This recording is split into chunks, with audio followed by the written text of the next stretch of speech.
Mabilis na ibinasura ni Senate President Cheese Escudero ang inihaing request ng Kamara na naghihimok sa mataas na kapulungan na maglabas ng writ of summons kaugnay ng impeachment laban kay Vice President Sara Duterte.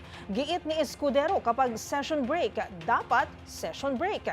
Alamin ang detalye sa report ni Raymond Dadpaas. Ibinasura ng pamunuan ng Senado ang petition na inihain ng House Prosecution upang padalhan ng summon si Vice President Sara Duterte sa kinakarap nitong impeachment complaint. Ito ang inihayag ni Senate President Francis Cheese Escudero sa kapian sa Manila Bay.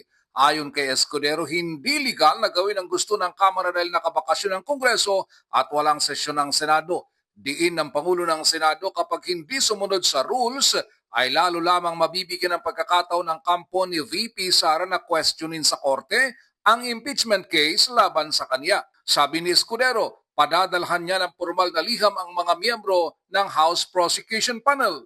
Sa petition na inihain ng House Prosecution ay niling na ito na magpalabas na ang Senado bilang impeachment court ng writ of summons kay VP Duterte. Hiniling na nasagutin ng Vice Presidente ang kanilang isinumiting verified impeachment complaint noong February 5, 2025 sa mataas na kapulungan ng Kongreso na tatayong impeachment court. Kahapon na nagtungo sa Senado sina Congressman Marcelino Libanan, Rods Rodriguez at Paulo Ortega at isinumiti sa Office of the Senate Secretary ang kanilang petition. Pagka may sesyon ang Senado, doon lamang pwedeng magpresenta sila ng articles of impeachment at doon lamang din pwedeng i-convene ang impeachment court sa pamamagitan ng pagsusumpa ng mga miyembro ng Senado.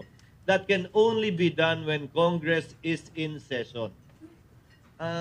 Hindi yan pwedeng gawin habang recess at klaro ang pagkakaiba nung dalawang yon sa pag-conduct ng hearing ng Senado. Hindi na kailangan i-memorize yan, ika nga. Para sa MBC TV Network News, ito si Raymond Dadpaas ng DCRH, una sa Pilipinas, una sa Pilipino.